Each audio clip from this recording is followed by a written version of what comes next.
Hi, welcome to this review video for some of the Warsenal terrain. So, before we move on to talk about the actual terrain itself, we've decided to actually do something what we're calling a vendor spotlight of the month. So, there's a lot of different manufacturers of Infinity terrain out there. So each month we're planning to cover one particular one, and we'll do some review videos specifically on that manufacturer. We'll include a little banner at the top of the page that shows some of the range that they do, and we might work with them for things like competitions and discount codes if they're up for that. Something we do for free. We just want to try and expose people to as many different manufacturers as possible so people can see the wide range of terrain that's out there and find something that suits their needs. Now, if you're a manufacturer and you'd like to sort of book one of those slots, just get in contact with us and we will slot you into one of the slots for one of the months coming up. Now, this particular piece is part of the Warsenal's Comanche range. So this was one of the first full ranges that they did.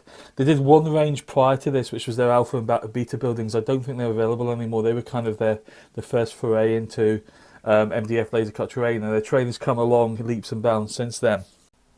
So one thing that's worth bearing in mind about the Warsenal ranges, there's different levels of complexity to the buildings in different ranges. So if I was to rate them between beginner, intermediate and advanced, I would rate the Comanche as being a beginner's range because it's nice and easy to assemble, it's very modular, you're not going to hit any problems at all. If we looked at some of their other ranges like the Alcazaba range, the Hackers Land buildings that they do, I think that's probably more like a sort of beginners to intermediate to advanced range, depending which building you go for. Some of the advanced buildings require you to be able to bend the very thin pieces of acrylic into shapes, which then work with the buildings. Now lastly, the Cosmica range. Now there's other ranges, but these are the ones that I've actually had hands-on experience with.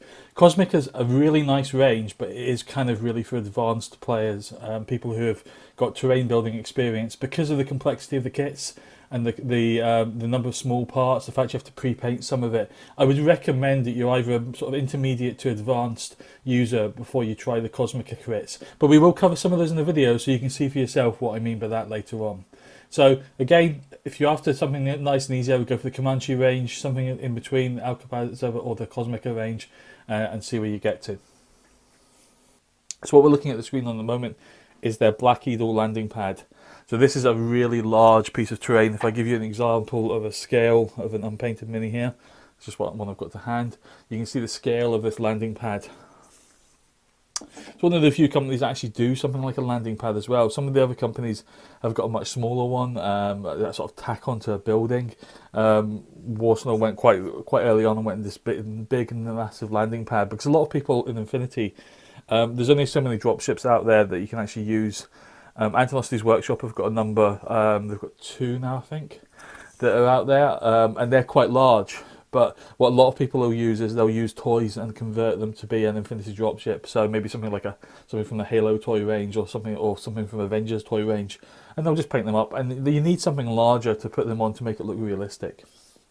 Now with the Comanche range, all of the range shares the same heights, the same style of modular construction. So you'll notice if you look, there's these pieces here. So this is what we call a short entrance bit. So you can just basically pull that out. I won't push it all the way back in because you do have to use a little bit of care on some of these just to stop them snapping. And you've got this wider piece, and I'll just pull one of the ones out that's loose here, so you can see the wider pieces there.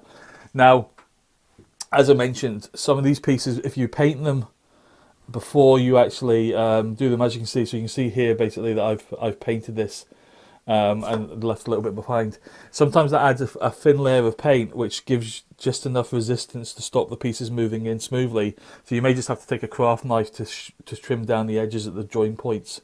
Don't worry too much if they break though, they will break over time occasionally, but because you'll only be using some parts, you'll always have a series of spares. So what I mean by that is if you buy a square platform, you'll have 4 sides to that, which gives you 4 of these sort of modular pieces, either the short or the long.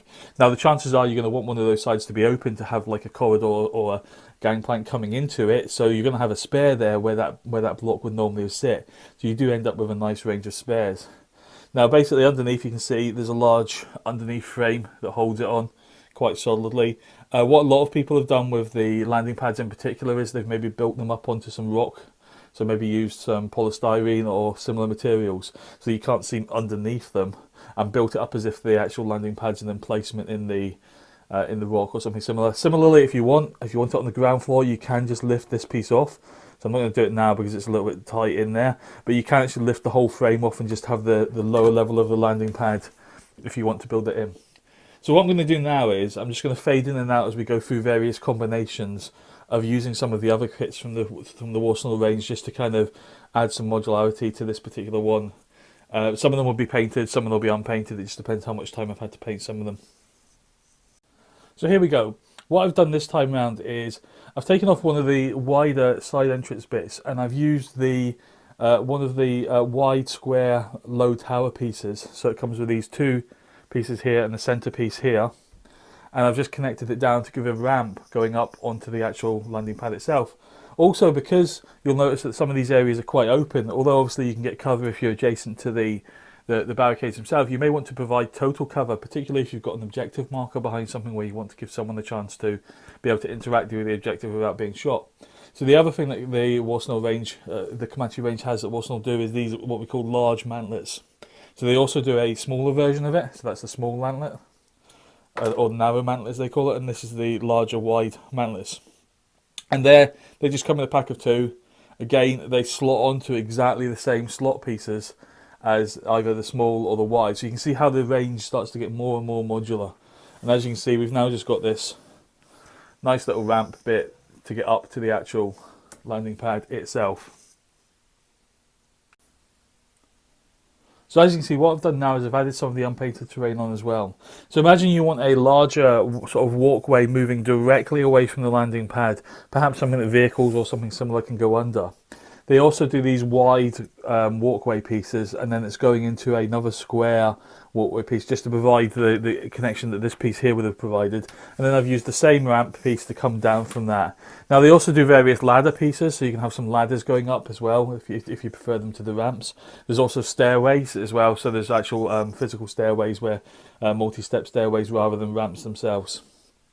So as you can see, the range is starting to get very modular, and there's also other parts of the range. So if you have a look on their website, you'll see other parts of the range like pillboxes and the barracks buildings, etc.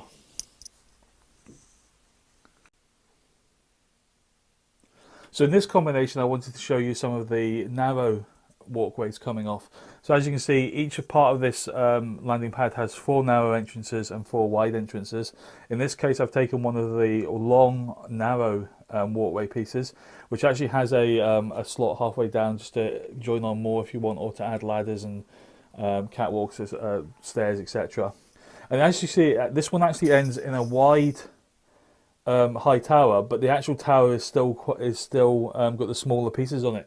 So unlike the other tower piece, which has the wide pieces on it, this particular one comes with the smaller pieces. You can also get some of the towers where it's just literally just a small square that matches the same size as the narrow ones. But in this case, I've used one of the ones which is actually a wide one, so it gives the players a little bit more space once they reach the actual tower itself. And as you can see, I've just put a couple of the narrow mantlets on to show you how you might provide cover to characters who are in different parts of the board. So this has just been a really brief look through some of the Comanche range. Hopefully you found this useful. It's a really good, really modular range. It's nice and easy to assemble. You can easily paint it in 2 parts. One trick I'll show you. So what I do when I'm painting them is I'll get a piece of spare MDF. So if you imagine this is just a block of spare MDF, I'll literally put a bit of masking tape around both sides of this just to add a little bit of thickness. And then I'll literally just put those onto the thick masking tape so that they fit snug. And that way I can paint these pieces separately to the greys and then just put the coloured pieces on afterwards. So that's a handy little tip if you're painting any of this stuff. So as I mentioned at the start of the video, we're doing a spotlight on Warsenal this month. So if you're watching this video after July, sorry, that's already closed now. But for the month of July, you can get 10% off using the code which is on the banner at the top. Also, if you're watching this around the 4th of July, I believe they're going to be doing a specific 4th of July promotion on the Comanche range. So if you're after specifically just the Comanche range, you might want to hold off and use the discount code for that.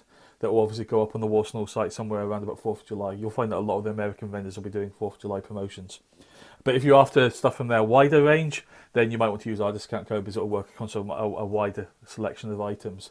Now, what we're planning to do is we are going to cover some of the other ranges. So one of the videos we'll do is just a generic overview where we walk through different ranges just on their website using their own images. We will do some more videos around some of the other Comanche buildings, but also some of the Cosmica stuff. Cosmica is probably my favourite range out of any of the ranges of terrain out there. The only downside, it is the most complex of ranges, so you do need to have a lot of time set aside if you want to build up a nice Comanche board, a nice Cosmica board. But the Cosmica stuff would be well worth it if you can spend that time and really do a nice paint job. And actually, it's some of the Cosmica stuff that you can see in the banner image. So thanks for watching this. If you find it useful, either comment in the Facebook site or on the video below. Be useful if people could subscribe to the channel. We're trying to get up to 100 subscribers on the YouTube channel, because then we can get our own URL. So this means rather than having a random tag of lots of different characters after the YouTube URL, we'd have something like Infinity Train as URL. Make it easy to find the site. So thanks very much.